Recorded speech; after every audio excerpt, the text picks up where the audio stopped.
What's up, man? We are back. We are back. It's good to be back. It is.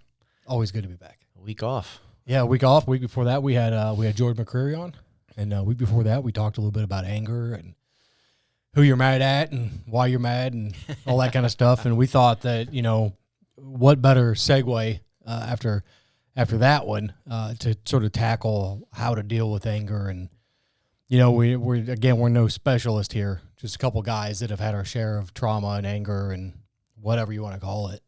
Hopefully something sticks and works for you, basically. Yeah, totally, because we try a lot of shit, and some of it sticks and some of it doesn't. Some of it's made its way into our daily routines. Some of it we're still trying to. Some of it we haven't. We've completely escaped it for whatever reason. But we like to talk about that stuff here on this show. So without further ado, anger. Give us the Webster's Dictionary. It's bitter, man. I'm not. We all know what anger is, whether your chest fills with anxiety, or it gets tightened up, or you start to sweat, your heart rate starts racing, Endorphins releasing. Yeah, oh man, stuff's going haywire. You can't help it sometimes. Yep. And so that's why we want to talk about it today. And what we were saying beforehand is there's some methods that you can use to cope.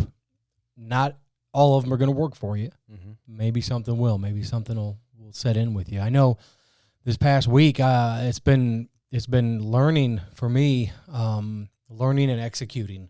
Yeah. The past 2 weeks, actually. My mother and I have gotten a little bit closer than we ever have, and had a lot of conversations about trauma, and a lot of conversations about my perceived versus real trauma as a child, what I hung on to, and why I'm so goddamn angry all the time. And, I might not be angry out and about, but, I get home and I get my zone, and it's really easy for me to get amped up. Yeah. And I don't like it. And I'm starting to realize as a 44, almost 45-year-old man that, well, everything I've done up to this point hasn't exactly worked for my anger. So what am I missing? What am I not doing? I meditate all the time. I go for walks. I get out in the woods. What am I missing? Mm-hmm.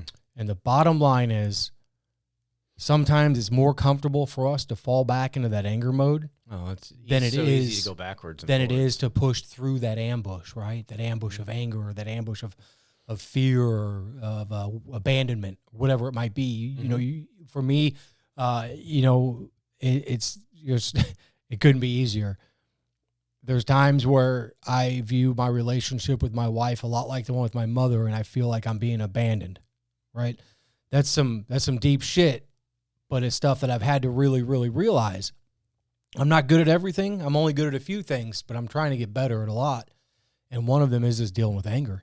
And when I looked back at some of our conversations, I said, and not in passing, it was a point we were trying to make, was if you're in a military convoy and you are ambushed, the only way really to survive is to go through it. Mm-hmm.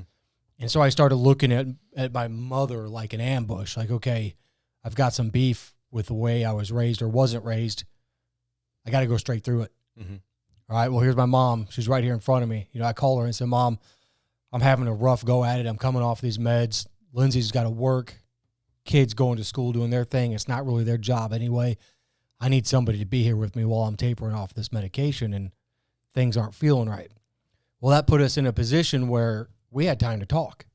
A lot of time to talk. Naturally, you're going to, yeah. Yeah, naturally. And it started off where I would get angry in the moment because I'm thinking of something. It's on the forefront of my mind. And she would just take it, and then she would talk back, and she stayed calm. And the more we did this back and forth interaction, the more I realized that all she was trying to get me to see was that my anger was leading the charge no matter what the conversation. Now, you may not notice when somebody's angry unless you notice maybe they're starting to mess with their hands a little bit, they're fidgeting. Something's different, right? Well, when you get angry, it doesn't mean that you're going to shout and yell at people. But maybe you just take that shit and shove it down inside, and you don't ever deal with it yourself. True. Who knows? As they say, you bottle it up, and then yeah, sadly it comes out either all at once and usually at the wrong time. And to who? Normally the people we love the most. Yeah. They get the wrath of somebody else's fury that caused the... They do, and probably for no other reason than they are the ones that are around us the most, right? I mean, because let's face it, if you're out and about 90% of your time, somebody externally from your household is probably going to receive that anger. But it it's funny because we talk about, we use the analogy being in a car and getting angry and road rage and that whole thing. It's no different than you walk in the house, you get angry, you get house rage or whatever you want to call it. You're in the same situation. You're doing the same things. Of course, you're going to respond in the same manner unless you've set yourself up that day to tell yourself, hey, whenever this situation rises, I am going to think back from 10 or count back from 10 in my mind. I'm going to think back from 10, whatever you want to call it. Or I'm going to think of a happy place that I like to go to, or I'm going to think of my wife and children in a very positive light, sometimes that we've shared, something that I absolutely love about our relationship. I'm going to think or do those things as I'm getting angry to help bring myself down and say, okay, do you want to be that guy? Yeah. Do you want to go yelling, guns a-blazing, or do you want to be the dad that says, well, I don't like that, but we can talk about it, and that I want to be that guy. So, my ongoing love affair with Michael Landon and Little House on the Prairie continues. I don't want to be that person that I've been. So who's going to change it, Jeff? Well, it has to be you. It's got to be us, right? It's got to be us. No different than any addict or anyone. You can't help those who don't want it. You cannot, including yourself. Yeah. And sometimes we trick ourselves. My wife kind of posted a thing today, and it's kind of like, she shared on her social media talking about, I'm going to paraphrase because I can't remember it exactly, but, eventually you put up with enough shit that you finally decide that I'm not going to take it anymore. But it's your own shit. It's not somebody else's. Right. And, yeah. And she's referring to, outside forces. Like, you can't let everything outside of you control, because there's certain things that we just can't control in our day-to-day life. And if you let every outside instance take its toll on you, well, every day you'd just be ravaged. You'd be done. Yeah. You'd have nothing. So you have to understand and pick and choose your battles. And that's kind of what, that's what she posted, and stuff like that. And I agree with that. It's kind of like one of those things, you finally get sick of your own bullshit and you're like, okay, what do I need to do to create this change, to spark the person that I want to be? And that's, it's funny because some would say the hardest part is that reckoning, right? Or recognizing. Well, yeah, because you've come to terms with yourself. I would say you finally look at the man in the mirror and you're like, okay, shit, is this true? Okay. If you see this image, but then you got let's picture that you got all these words written everywhere of, anger, hothead, whatever. Sure, yeah. All these descriptive words that you're not proud of. And it's like, okay, I do need to work on this, and this. And obviously we know it's not going to be a snap and these will go away, but it's to start to recognize, to catch yourselves in those moments, to slowly pull those aggressive words out, and then those get replaced with, something more, meaningful. Totally. Yeah. If you're one of these people that you like trophies and you like pats on your back and you like attaboys and congratulations, like most of us do, you will never find a better pat on the back than when you tell yourself you did a good job at handling a situation that you wouldn't have prior. I agree. There's no better feeling. I don't give a damn who you are, what sport you've played. There is nothing better than when you're sitting in complete just loneliness, just by yourself with your thoughts, and you can honestly tell yourself, I did better. Yep. It's not perfect, but I did better, and I'm going to keep trying to do better. The days start to get a little easier. When you wake up, you don't hit the floor raring to go. You hit the floor with your arms open. Yeah. You're ready to receive instead of ready to transmit. It's like the old adage goes, if you're always talking, you're never fucking listening. Well, in the same way as we have one mouth, 2 ears. Yeah, right? And it's a beautiful saying. Two eyes, 2 ears. Yeah. We're meant to see and listen more than we are to speak. Right. But something happened along the way where if we take 4 people and sit them down around this table, and they've never done this before and they've never really talked with each other, there's probably going to be 2, if not 3 of them that are constantly trying to speak over the other one, vying for airtime or whatever you want to call it. Not because, maybe not because they're an asshole, they're trying to do it. Yeah, everyone just wants to speak. Everyone wants to speak. Everybody, let me put it more poignantly if I can. Everybody wants to be heard. True. Everyone has a voice and they believe they need to be heard. Yes. In all reality, your voice doesn't need to be heard all the time. No. It's not to be mean. Right. Mine doesn't either. Yours doesn't. Nope. Sometimes your opinion is better left unsaid. Say it in your head and just go, As you know, if we truly all spoke freely to what instantaneously comes in our mind, you think the world's bad in a sense now. Yeah. God, what would it be if no one bit their tongue and had a conscience? That's called social media. It's close. Yes and no. It's closer to that path. You can get many forms of it in that social media respect for sure. But yeah, because you get people that can hide behind a keyboard, keyboard warrior and screen. You're not in a face-to-face conflict where most people would not say that face-to-face. Sure. You got those individuals that would. So. Of course. Yeah. It's almost like if you go back to the car thing, a lot of people say and do a lot of stuff inside their car because they feel like they're in this protected zone. Like, you can't get to me. I can do whatever I want.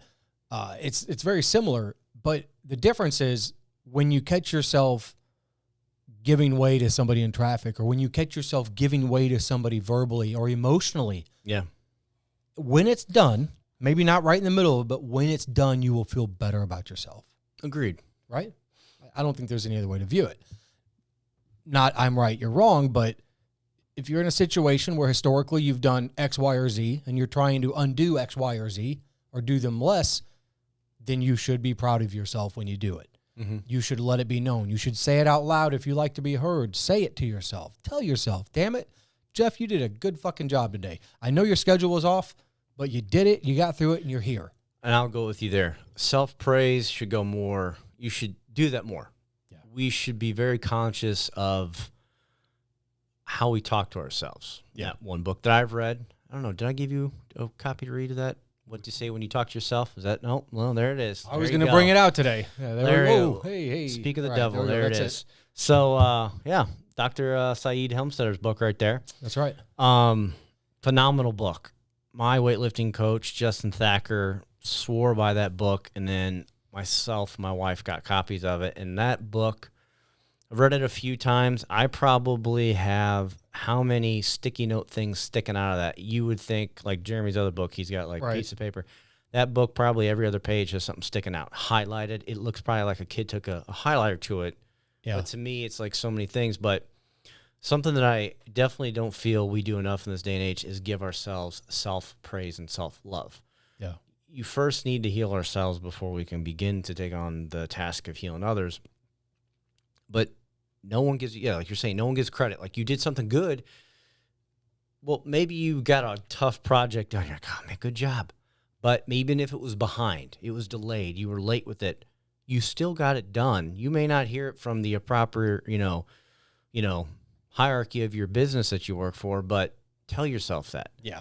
You coming from military, me from a previous job, I don't know, in your world, you may not get it as much as you do. You might have had a leader that, praised you all when it was good, but you may not. I had a world, it's like, yeah, if you went above and beyond, like just insane, which in all reality you can't always do. Yeah, then you got some praise. But if for just doing your job and doing it well, that was just like, that's what you're supposed to do. Right. The military, I will give them this. They are very good about rewarding and dangling that carrot. It's like, okay, if you do this, your chances of promotion are better. If you do this, you're going to be rewarded with this medal or this decoration. You're going to get this letter of commendation. You're going to do whatever. You're going to get an assignment of your choice, deployment of your choice. Maybe you won't deploy. Whatever it may be, they're very good about that. So you start to learn that I do good, I get rewarded. I do good, I get rewarded. Well, then you get out of that. You get away from that job or from that military or whatever it is, that friend group, because now there's a pandemic and you can't go out. You can't see your friends. Who's going to pat you on the back if you never learned how? If you never learned how to tell yourself, man, that was a great job. All right, I'm not going to go put on a special outfit or anything for it, but I did a great thing. I that's all I need. Yeah. All I need is to know that I did a great job, or I did better than the time before. Even a simple checklist, something good. Or like, refer back to a workout. Yeah. I'll just speak from CrossFit. Simple and easy. There's how many workouts in CrossFit that eventually you will repeat. Potentially your gym, or you'll do one of the girls or one of the baseline workouts. You can see what you've done before if you track your stuff. And you can do it again and again, and you can see your progress to see how you've progressed. Like, Murph's coming up. That's the simplest one. Most people, you all know Murph's coming up. Honor workout for Lieutenant Michael Murphy, who passed, was it 2008? Trying to Yeah, I don't remember when remember the date exactly. Operation Red Wing actually took place. And but that workout comes every Memorial Day and honors. It's a tough one. You can look first time. Most people won't crush it. Yeah. It'll crush you. Yep. You'll probably be over an hour, and then you'll get closer to an hour, and then you'll be under an hour, and then you'll get a little lower, and then you might put on the vest to do it, the prescribed way. Sure. And then it's going to be, but you see that progress. So each time you're like, man, I completed it. You may not have been the fastest in the room. It's not a world record, but that doesn't matter. The point is that you completed something yourself, and that's how you should look at it. Man, that was tough, but I did it. Yeah. And that's what I think every time I do some workouts. It's like I'm doing them at home in a garage. Yes, I'll see the scores on Wattify against the other athletes, but I don't ever look until I get done. Yeah. I'm like, oh, what did everybody else do? Because not being mean, I don't care. Yeah. I set in my head, I look at the workout, okay, I should be able to get this many rounds. That's what I'm going to do. And then it's like when I do get it, and I look I'm like, wow, man, cool. I was around behind so-and-so. Man, that's pretty good to me because conditioning is still not my forte. But I just look at it as good job. You completed it when you could have made a million other excuses not to. That is right on the dot, man. You could have been doing so many other things, but instead you were focusing on bettering yourself, whether it be at that CrossFit workout, or maybe it's riding, or maybe it's getting behind a podium because you've got a fear of speaking, or whatever it is. Every little notch that you make of progress, every step forward that you make is worthy of accommodation. Mm-hmm. Absolutely. Just as when you mess up, it's worthy of your time to think about it, ponder, what could I have done differently to make it better? There's no more need to get angry at yourself when you're focusing on getting better. Because getting angry at yourself, all it does is it just creates another hurdle, another roadblock for you to go through. So if you can learn how to pat yourself on the back when you do good, just like whenever you impressed your coach or somebody in youth baseball or whatever it might have been, you're going to now take on both hats. Mm-hmm. You're going to be both the student and the teacher. You're going to be the player and the coach. And what we want you to do is we want you to be able to say, good job, way to go, there's a pat on your back, or, hey, man, let's be really honest with ourselves. You fucked up today. Yeah. And when you do that, you've got 4 people in the house, 3 people in the house, you damn well better go and make sure that they know, hey, I messed up. I'm sorry. Yeah. I didn't mean to do it. It wasn't you. It was me, whatever it might be. Let's move on. Yeah. Whenever you're ready, I'm ready to move forward. Yeah, like being completely honest with yourself is the first one, because most of the time, like you said earlier, you're going to backtrack into the bad habit. Yeah. Like today, I was short on time because we're meeting at a different time, but I'm so destroyed in my traps, my neck, that like it has a constant heat to it. Sure. Like I've been on fire for like 2 days. Right. Because it's just inflamed from workouts. And it's like today was strict press. I'm like, I'm not doing that because I know what that will do because we're working up to heavy numbers. I'm like, no, I'm not going to do it. If I don't do it, yes, I didn't do the full workout, and I'm willing to admit that. But if I don't do it, I won't get into the mindset of like, let's do a little more. You'll be fine. Right. You'll be fine. Yeah. Because then how many more days will I pay for how my upper body feels? So I remember those days. Yeah. So it's those things of being honest with yourself when you need to not do something, or even if you had 10 things on your list and you got one thing accomplished, to still say, okay, well, I didn't get these done, but hey, I got one. Right. To give yourself credit when it is due, even if it's not the full credit that you feel you completely deserve at the time. Totally. So, we can talk about it. We can talk about, you shouldn't be angry.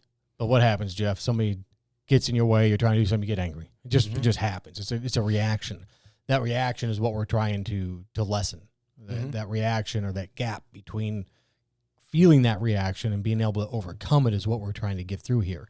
It's sort of like back when we talked about the convoy in the military and the ambush, and I got to go right through it. Well, how long is it going to take you to go from the entrance to the exit of that ambush, and how much damage are you going to take? Well, we all like to take our damn time going through that ambush, and we sustain a lot of damage. Well, what if you didn't take so much damage, and you made it through the other side. And then the next time you did it even faster, and then faster and faster. By the time you know it, you got a couple grazes.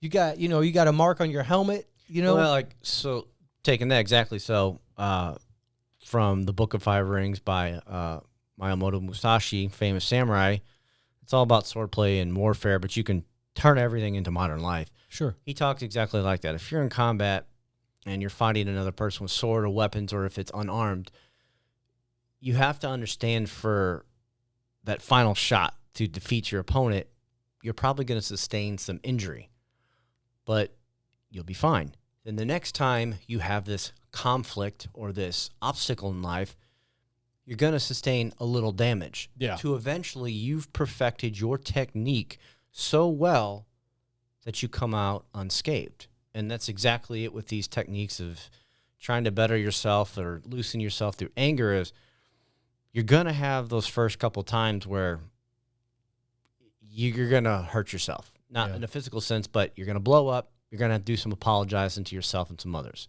And the next time, it's a little smaller. You're going to have multiple battles of those before it gets to the point where you're like, don't blow up. Okay, just let it go. Let it go. You're going to have multiple times that. So you have to be aware that you are going to sustain damage to yourself because you're going to fall back in old ways.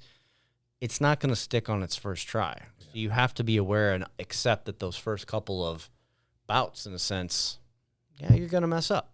Yeah. But we all do. And then that's hopefully each time it gets a little better, a little better, a little better. Well, yeah. And in that's, let's not forget here, let's not lose sight that if you look at all of this as a big event or a big happening, it's all part of it. Mm-hmm. So your anger has just as much, value as your honesty, as your commitment, as your love. They're all the same. Yeah. They're all the same. If you could grade them 1 to 5, they'd all be a 2.5, right? It's what you do with the emotion that really makes or breaks you and who you are, right? I mean, you can't just always be happy. That's not what we mean. What we mean is when the shit hits the fan, how do you react? Yeah. We don't have to use another military or a car analogy. When you're at home and your kids do something, they screw up something, how do you react? And does that reaction cause them to come to you more or less frequently? That's huge. That's do your true. kids come to you less than they used to? Why do you think that is? Do you think it's because you've been caring and loving? I'll tell you right now, my kids, there's been a long period where my kids have come to me less and less, and I thought, man, I've been so focused on me, meditation, walks, exercise, diet, no alcohol, the whole thing, that I forgot, what all that stuff was feeding or not doing was my anger. Yeah. So I need to focus on the anger. So I'm doing these things. Well, now while I'm doing those things, I'm purposefully trying to put myself in situations where I can be angry, where I can think of the anger, where I can sit on it and go, I can't believe that I almost brought this to my wife and I was really upset about it. But That's, you know what I mean? That's exactly like Wim talks about, putting yourself in the cold water to induce yourself into a stressful situation to breathe through it. Yes. No different than you taking on a hard workout or, some feat. That's perfect to do those things. I'm glad you said that, like to put yourself in a situation where your patience is going to be tested. Yes. But that if you never put yourself in those situations or you completely hide in a bubble, you're never going to, fix the problem. Because the next time you emerge, boom, the bomb went off again. Let me give you guys an example. This happened today. I had to get out of the house. I just needed to go do something. I got my morning routine done. I got some video editing stuff done. Got some barrel brand stuff done. And it was like 10:30. And I'm going, wow, all right, you did good today. Now what? You got the podcast later, but now what? I said, I'm going to go visit my friends over at Beastcraft Barbecue.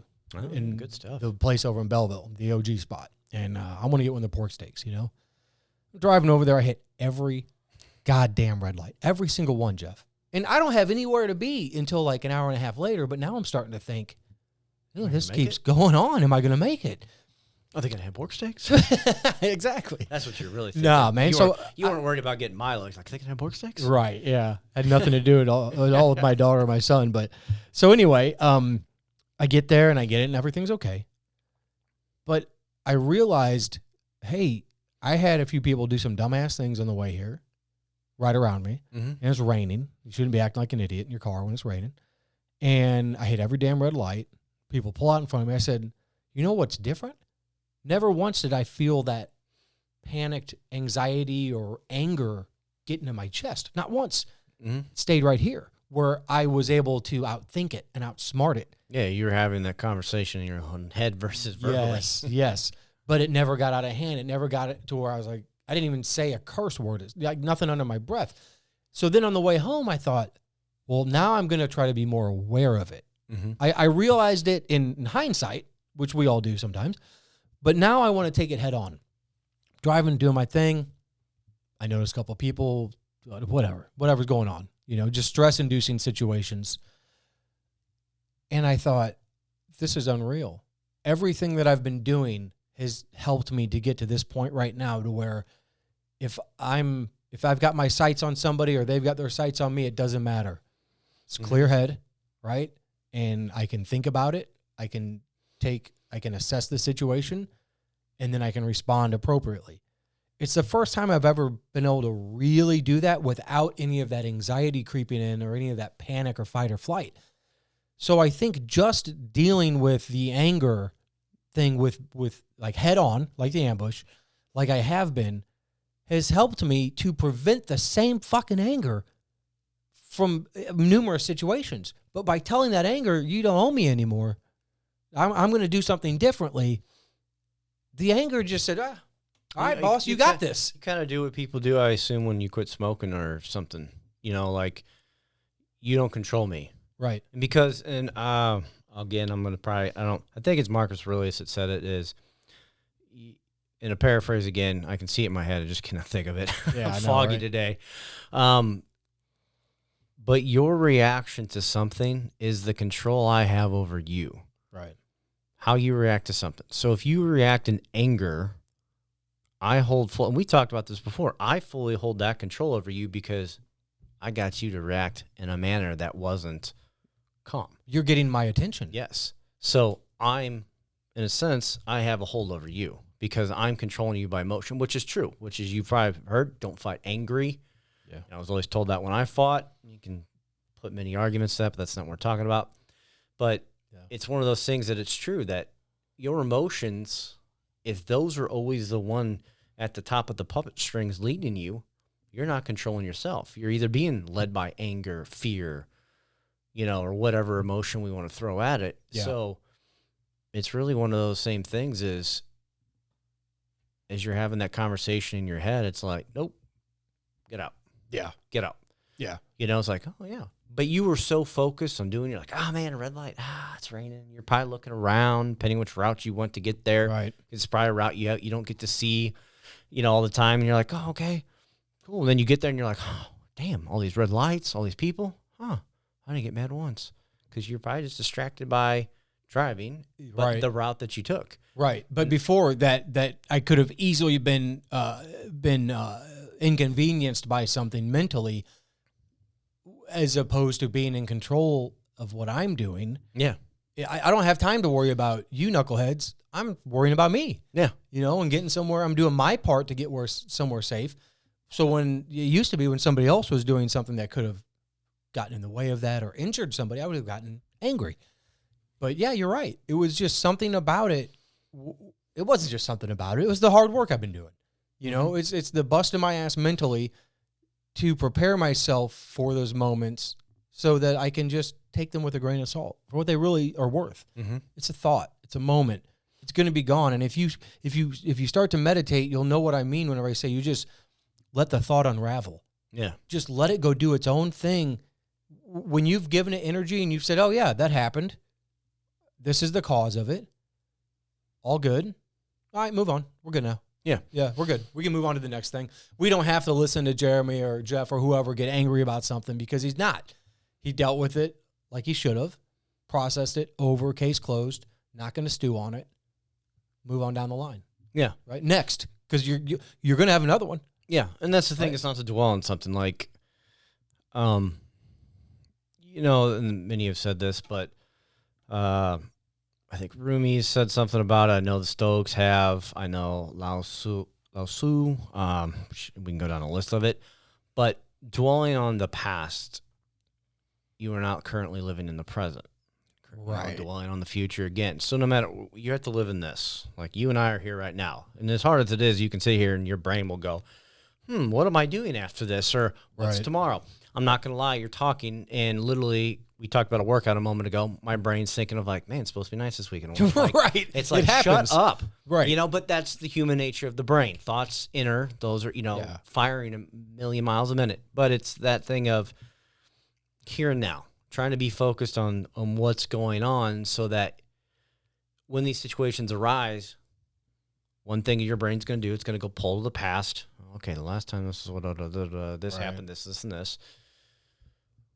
But then you can also think of, okay, if I do this again, this is what's going to be the outcome. You're thinking a little ahead, and you pull yourself back to this present moment, and you're like, okay, let's take a moment here so that we don't recreate the past. And we're not dwindling to expect the horrible outcome of what's going to come to the future. You just focus on diluting the situation here and now versus trying to go back and forth. Way easier said than done. Yes. Right? I mean, that's something that I think most of us probably struggle with. And I'll tell everybody another little short story. When my mother was in town and we were hanging out a little bit, we were talking about my family situation. I was getting a little animated about it, and I was thinking, every time my wife and we have this conversation about something that I have heartburn with, like, I just feel like I never get resolution, blah, blah, blah. And we never fix this and that. My mom looks at me and she goes, so you're telling me that your wife is living in the moment and you're not, but you expect her to go back, but you really want to be in the moment. You've said this. You've written about it. Yeah. Okay. I hear you. I got it. I'm a fucking jackass. I got it. Well, and it's true. It's like, oh my God, she's right. One person is trying to move forward without nothing. Just I'm going to move forward, and here I am in the back because I live with anger forward. Well, I'm still angry. Well, and it's your job to make me unangry. You have that tether still. Yes.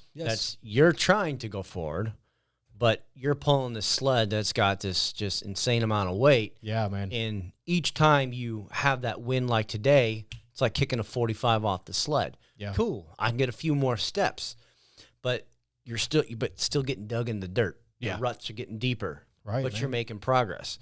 And that's how I look at it. And I try to think of things like on days I got to open the club, I'm not too bad by the end of the day, but my patience is shot because I'm approaching like an 18-hour window of being up. Right. And it just takes its toll. Sure. And in my family, if my wife listens, I know you get sick of me saying it like weekly, but it's just like, it does. And when you do it back to back some days, it just takes its toll. Like, yeah, man. It is what it is. But like, I try, and in my head, I would be like, don't. But it's like my mouth goes faster than my brain. It's like, duh, dude. Shit just falls out, right? Yeah, but it's, and I think, and if I fall back on that habit, because I think I'm like in such a foggy haze of just being fatigued and tired when I'm ready to go pass out. Yeah. It's just like, just say that. Yeah. Fight or flight kicks in real easy when you're exhausted. Yeah. And these types of days, I'm usually like, at an early time doing this because it's like, oh, yeah, now at this point, you do the math of the time. You're like, damn, this sucks. Right. And you're just kind of doing one of those.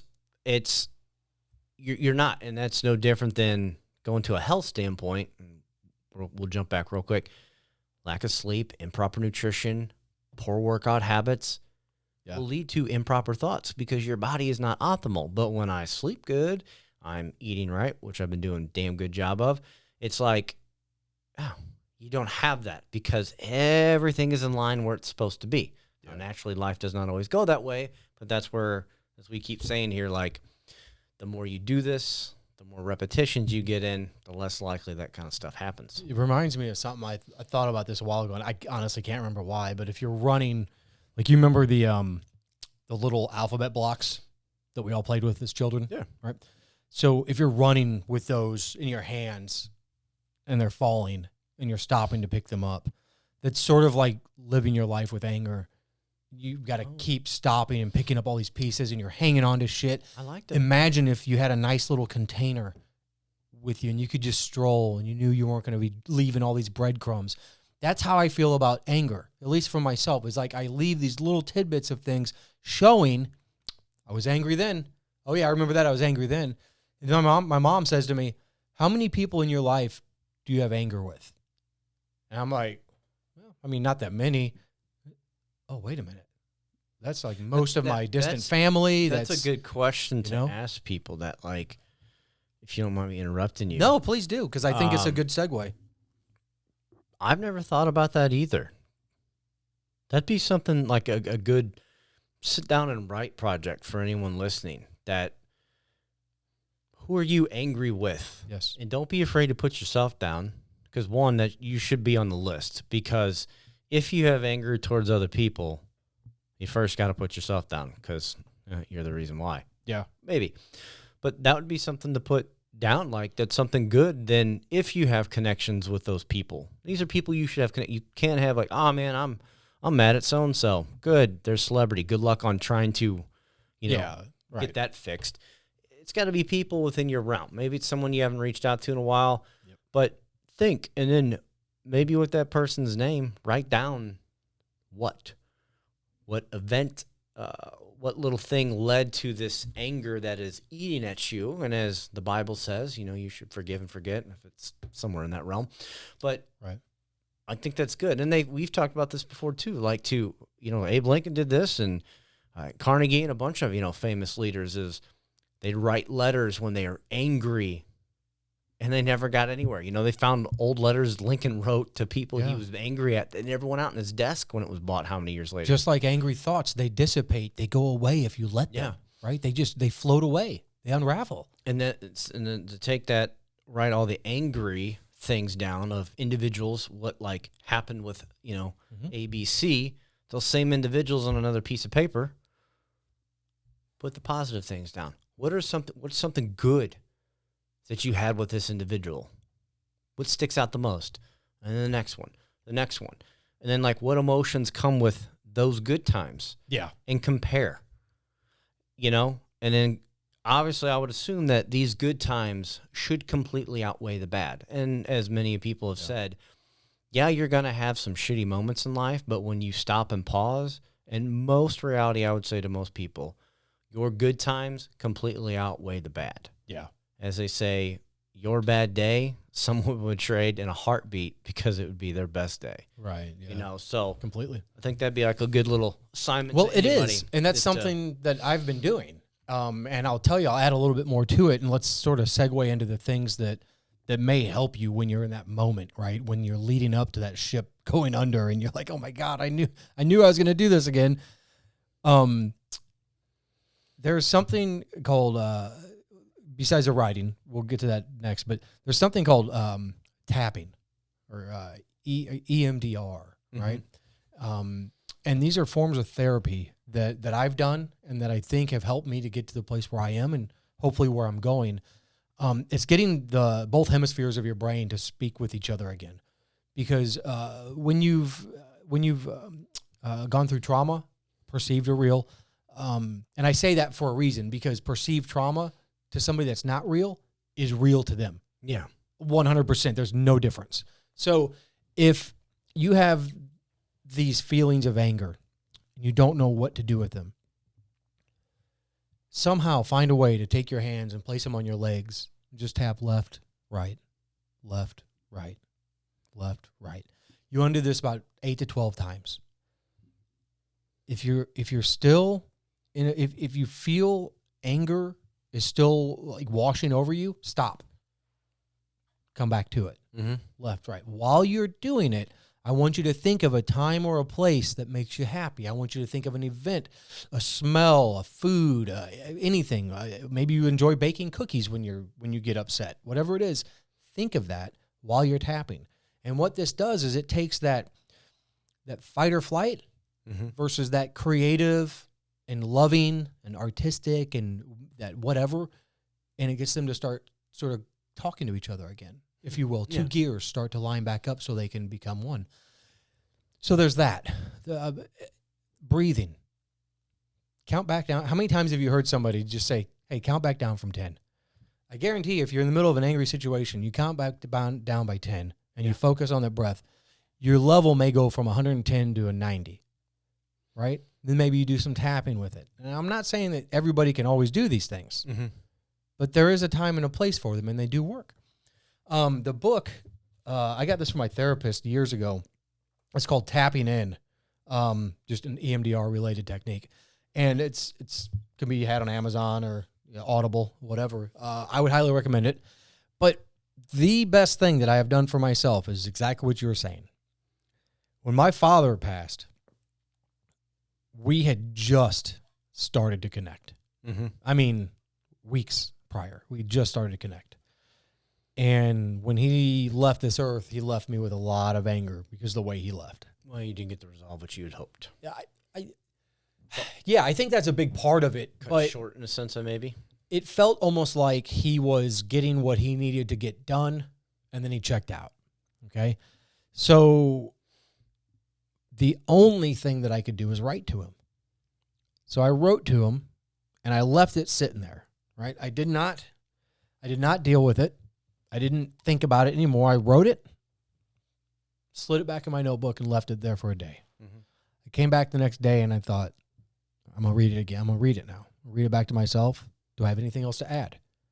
Do I have anything else to take away? No? Cool. I burned it. I put it in a little trash can outside, and I burned it. Yep. And speaking with my mother added to it, well, if you do that, come back and read it. If you got to write things down, do it, change it, come back again another 24 hours until you are done with it. Then you burn that shit, get it out of here, and you're done. Or to think, day by day, or think of write this day 1, come back day 7. Yeah. Day 14, day 21. Yeah, totally. Whatever. I know many people have done that. Like things that I write in my journal, and I haven't done in a while, I've been more phone because it just hits me and then sit and write it, which I like writing better because it feels it's a better release than your thumbs tapping it. Yeah. But like reading stuff of when I was going through things, reading it, when I read it back, it's like I want to tear that out and burn it. But it's like I don't want to because it brings me back to that moment in time. And as we were saying before of what I was going through, and then I look at it, life now, it's like, man, look how far you've come. And that was 4 years ago, whenever it was, because I write the dates down on everything. Yeah. And it's like, man, look, that one time where you were like sitting here just pounding your head away, like thinking you were, miserable. But it's like, look at it. Yeah. Yeah. I think, and that's journaling, right? Yeah. And that's going back through your journal. I think that's a little different. I think when you're doing a kind of a more of an emotional, very focused, very focused, very pinpoint, accurate. This is what I'm trying to resolve. I have an issue and I'm going to write about said issue. The rest of my day has been great. I love today, but this one thing I need to write about. And when I'm done, I'm done. When you burn that shit, it's it. It's over. That energy's gone. You gave it to the universe. You got rid of it. If you come back to that, that's on you, homie. Yeah. That's totally on you. You still need to do some work. Yeah. Right? So I think that the writing thing is it's such a tangible thing. And then if you do keep it and you come back to it, how many times, Jeff, have you been irate about something and maybe a day or a week later you think about it and you're like, I'm quite the horse's ass, aren't I? Yeah. I've done that. I did it to myself. Numerous times, as you say, wrote it in like my notes of my phone, kept it, and then, a few days later, weeks, it's like, and swipe. Yeah. It's gone. Yeah. No different than you burning. That's just totally. Yeah. It's a little different. Right. Delete it off my iPhone, Yeah. but there's a similar way. Yeah. It's probably no different. It's just the, yours has a lot more purpose when it's coming from your own hand. There's something about putting that graphite pad. Yeah. Or ink, like whatever you're doing. Yeah. And then especially if you burn it, which a lot of places do. Yeah. Little retreat thing I used to do as a kid. We used to do that. That was like the big Saturday night thing. 2 people would share some deep stories. It was a really religious thing I did when I was in junior high, and they had older kids and stuff run it. But the whole thing is to try and get youth closer to God. Yeah. It not being me, it didn't work for me. But sure. But maybe it did, just not their version of God. The principles of what they did, I still would stand behind that. Like the Saturday night thing was like the last night, and people would host these groups of kids. You had like teen leaders, and then families would take them in for the weekend, and they would house them at and then they'd bring him in the next day, Mm-hmm. and he'd be there all day and be fed. But Saturday night, you'd have people who would tell some hard stories of how they've been hurt, how someone hurt them, something that they did to themselves, and they need forgiveness. So they tell their stories asking and saying, I forgive you, or I forgive myself. And then they encouraged everyone else to do the same in their letters. Right. And they could share it. And then everyone would go outside and they'd have a bonfire going. And I'm talking, this was hundreds of kids. Yeah. And then everyone would go in a line and you just walk by and toss it into the fire. And that was it. But you could share it if you wanted to, and some people did, but you would take it, and then that was what you did. You walked out, and they said, as soon as your letter hits the fire, you are to let it go from this day forth. Yeah. You are forgiven. They are forgiven. It is forgiven. It is time to heal and move on. That premise, I completely, all this stuff, it was phenomenal in that sense, but wish you could do that stuff these days. Can't say that would happen in a similar form, whether you want to have God's aspect in it, but no, it was a phenomenal thing because people would be crying, losing it, man. coming together, but you could see the healing going on in 7th and 8th graders and some high schoolers, and they had some like young college people that would help run it. You could see those individuals, how they've healed through their process of doing it, but then you could see the younger crowd too. Yeah. As you did. Yeah, totally, man. It's just that physical part of it. It's tangible. Yeah. It's you have it 1 second, the next second you don't, it's gone forever. Mm-hmm. And it's no different than an angry thought unraveling. It does it by itself because guess what? You're going to have another thought come into your mind. Oh yeah. And then another, and then another. And until you learn to start flicking those thoughts aside and just letting them unravel on their own, you really think you're going to deal with every single thought? I mean, I've been there. Trust me. You don't want to be that guy. You end up in the damn hospital or in a straitjacket because you're trying to figure out every little thing that's not exactly right. Well, you can't because that's humans. That's us. Right. Yeah. Not everything's going to be right. You're going to have a moment where you can't explain, why am I feeling this way? Like everything's been good. We don't know because there's a lot of chemistry happening in the human body. Sure. Let alone emotions, endorphins, hormones. We don't know what the chemistry side is doing to the body. I'm like, hey, I feel great, blah, blah, blah. But why do I feel this? Or, man, this. There are some things in the human body that just can't be explained. Right. Due to circumstances of what's going on. And then a lot of people beat themselves up for that. That's no different than a disease. It's not your doing. Some, I guess, could be, but majority of the time, it's not your doing that this happened to you. Right. So you shouldn't beat yourself up. Yeah, you weren't really taught how to deal with it. Yeah, and it's, and imagine being like, and that's what I can imagine, like kids these days dealing with this stuff, like having these thoughts, because they get seen a lot more things than we did as children. Yeah. But their brains can't comprehend it because they're not quite of that intellectual level. They can only grasp what little bits their minds can take. And in the most part, they're sitting there confused and just like, I don't get this. But this, it's like. It's like me trying to get my children to sit down and meditate. They look at me like I'm on crack. They're like, I'm supposed to sit here for how long and do nothing? Oh, dude, just try to do 5 minutes with them. Man, it's insane. Reese will do it with Kelly. Kelly's been doing it every day. It's like yesterday I got done working out and I went in. Reese is eating and doing homework. I go, where's mommy? She goes, oh, she's meditating. I go, okay.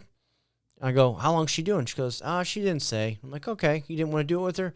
No, I wanted to finish. She was doing homework, I think, and watching something. She said, I'm supposed to watch something to do homework. No, you're not. Yeah. Whatever. She's just doing it. So I'm like, okay, well, I'm going to go out and do mine. So I went out and did mine. I got done before Kelly came in and all that. But she'll do it with it. But she understands, like, hopefully as she gets older, she'll see that as a norm that mommy and daddy will do it. She's walked out on me doing it. Like when I get done working out, I'll lay on the floor. What are you doing? And I'm doing my breathing, WIM stuff. And I'm like, doing breathing. Trying to hold so I don't release my breath, taking what I can to speak. And she's like, okay. And she'll just sit there and kind of watch me. But, it's nice that you can kind of get them to do. But, I don't know how long her and my wife will do. I can't be as long as my wife's sessions are. But it's something good to get their crazy minds. Because I can only imagine what a child's mind's going through, especially now. They have more stimuli than we had. They have more stimuli than we had as teenagers. Yeah, and they're also something that I don't think anybody gives our children credit for right now, the last couple decades, this technology age that we live Yeah. in, and the expediency at which our children are exposed to new thoughts and new ideas and new memories and whatever, new traumas. Mm-hmm. It's baffling to try to wrap my head around what my children have to deal with on the daily, not just intersocial or interpersonal skills, Yeah. not just their social network of friends, their real friends, their tangible friends, but now they have to circumnavigate this or navigate through these waters that we've never been able to tell our children, hey, this is how you do this effectively, because we were some of the first ones to go through it. Yeah. As young adults, we were some of the first people to see the internet, instantaneous access to anything you need. Social media. Advertisers. Oh my God. Once you remember when the web was somewhere you went to find something, not where some ones were trying to find you And sell you. Yes. and sell you. No one was trying to sell you back in the day. Totally different. Now our children, their attention is worth more than damn near anything. Oh, yeah. So that's funny. You know, I do like the crossword puzzles that the paper has every day. I just print them off the main site. Yeah. It's just something to do. I like, keeps my brain busy. So when I eat, I'll kind of do one real quick. And today I was like scrolling down because you can either do them on the computer or print them off. And I was like, today I'm like, I'll just do it on the computer. Then I can pause and come back to it. But I sat there and just ate and did it real quick at lunch. And I scrolled down. I'm like, look at this t-shirt. Well, I bought stuff from this company before. I'm like, I've not looked at any of your stuff lately. Lo and behold, the entire ad's just like, I'm like, oh, that's pretty cool too. And it's like, damn it. It's like, no, I came here because this is like a mind escape, but it's a good focus real quick for like a 10, 15-minute window while I eat. Yeah. And then here you are spitting ads at me. I'm like, I haven't even been to your website in forever, nor have I seen anything lately from you on Instagram or anything. Because it's like, whatever. Yeah. But they're coming at you from all ways, and that's hard for these kids because they don't get that. That's right. Advertisement and marketing. They just see it as, what is this? What is this? What is this? What is this? You know, it's just like that kind of. You got to give them credit for being able to put one foot in front of the other. Yeah. When they've been inundated with all this shit. You remember the movie, and I don't know if it was Minority Report, but that comes to mind, where when you walk past the side of a bus stop would have an advertisement, but it's electronic. Mm-hmm. Like in Europe, you see a lot of those standalone in the middle of a walkway in like a walk plots or something. Yeah. When it sees you, it scans you, facial recognition. It says, oh, it taps back into that marketing thing.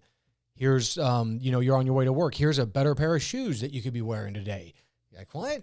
Or here's somewhere to go to lunch. Probably was. It sounds something like that. So what I'm saying is that's where we are. Yeah. It requires that device that you carry all the time, but our children that have those devices or are around those devices, or even just a computer or a tablet, that's what that is. Now we expect a child's mind to be able to circumnavigate those waters without us telling them how. This is no different than our parents being like, hey, y'all need to look out for this. Y'all need to do that. They probably didn't. Mine didn't. They didn't know they were supposed to. But now we do know. Yeah. So now it's up to us to be able to tell our children, hey, I know you've been doing this for a few years and it's sort of ingrained in you, but I think I figured something out. And here's a little bit of tidbit to help you. We don't circumnavigate what they're dealing with now, as we've been talking about, their emotional problems, in a sense, might be tenfold to what we have dealt with. Our depression levels are already skyrockets, way above they've ever been. The norm is way blown out. And it could be the pandemic. It could be whatever. I think, what did I hear yesterday? I heard a fact that, or a statistic, something along the lines of depression and anxiety and mania rates have gone through the roof, right hand in hand with the growth of social media. Oh, I would completely agree with that. Okay. And now it sounds a little cliche. Here we are, we're sitting on a podcast and we're talking about the dangers of social media and this and that for our children. Everything has its place. You take what you can take. It's what you do in a right and wrong way. There's great things about social media. Yeah, I can stay in contact with a second or third or a fourth cousin that I don't ever get to see. That's fantastic. That's not how our children are using it. Well, and that's not how most of the world uses it to that. It's to promote their own self-worth gain, right? Advertise somebody else. So then who are we to say to our children who are in the thick of that? And let's not forget, everything's still, their brain's still super plastic. It's learning all these things. Now it starts to think that this is normal. Yeah. This constant barrage of activity is normal. We have to be able to show our children through not just our words, but our actions. Dad no longer sees that shiny new object and goes and jumps on it for affection or love. Yeah. Mom doesn't get angry, so angry all the time. And I'm just talking about whoever. No, Complete hyperbole. But if you really want yourself to be better, you got to make yourself better. If you really want your children to be the best they can be, guess what you got to do? Make yourself better. Start with the best version of yourself. That's it. It sounds so easy until you catch yourself being the bad guy. Yeah. You catch yourself being no fucking better than that thing that's in their hand. Until you really stop, and like Jeff said earlier, you got to be real honest with yourself. You kick yourself in the ass, not somebody else. Yeah, you got to have one of those moments from time to time of, what am I doing? How have I been behaving? How have I been acting? Whether that's through meditation, your own time, if you're reading some like the books Jeremy's talked about, other books we've talked about. If you guys ever want a list, hit us up. Yeah. I'm sure between Jeremy and I, we can give you a small library's worth. Absolutely. You got to have those moments to where you sit and you really take time, and it won't be a one moment epiphany. Maybe it is, and good for you if it is. It won't be a one time eureka moment. Yeah. It's going to be a lot of digging in deep, beating yourself up internally, sitting, reflecting quietly, and coming to the realizations of what steps need to be taken to create a better you, the better version of yourself. Because, I would say, and leave it with this, just be like something I would say. The only competition in your life should be you. You should be trying to be the best version of yourself. So when tomorrow comes, May 19th, it's the 18th today. You guys will hear this a week from now. Yeah, sure. Tomorrow, when that comes, May 19th, I should strive to be a better version of the man I was today on the 18th. Yeah. That should be most of our life goals, is to be a better person or be a better version of ourselves each and every day. Screw the others, screw what other people think, because if you take that time to be a better version of yourself every day, I'm pretty sure everyone around you will start to do the same, because they're going to see the changes within you day in and day out, especially like your family, your friends, our kids, coworkers. They will see those things, and then that will ultimately bring out them, and then it begins to spread like a wildfire. In a it's no different than when I was growing up. If I come across a kid that was just unruly, bully, always fighting, I pretty much guarantee that 99% of the time he comes from a household where that shit goes on from the top down. Mm-hmm. And that's what the poor little kid learned. He didn't learn to deal with his emotions. He didn't learn to stop and breathe for a few minutes. He just learned fight or flight. Go at it. And if you flight, you're going to get your ass beat when you go home. You better fight. Mm-hmm. I mean, that was normal for us back then. If you just give the universe, as Jeff has said so poignantly so many times, if you give the universe your best foot forward every day, the best version of you, everybody around you will start to do the same, and they won't even know it. Mm-hmm. It just starts to get better. I've watched my children go both ways, but it's always been the way that I went. Yeah. Always. And I hate to say, I've got kids that are 13 and 15. I don't have that much longer with them. I am blessed that I'm starting to realize some of these things now. Can you imagine if you're listening to this and you have the chance to take some steps now to make your family better, make yourself better, but in 10 years from now, you look back and say, man, my kids hate me. Mm-hmm. My kids, they never come around. Well, I wonder why. Like the song Cats in the Cradle. Yeah, man. We're not going to sing that. We're not going to lyrics. I guarantee you've all heard it. Yeah. If not, exactly. Just pull the lyrics up and read it. Don't listen to it. Read it. So it'll take a different meaning when you read the lyrics versus hearing it in song mode. Definitely. Yeah. Definitely, man. And with that, I think we'll let these fine folks get back to their day. What do you think? I think it's a good one. Cool. All right, man. It's been wonderful, as always. I appreciate you. Good stuff, guys. Yeah, definitely. Thank you guys for being here and checking us out. And hopefully we'll see you again soon. Until then, guys. All right. Peace.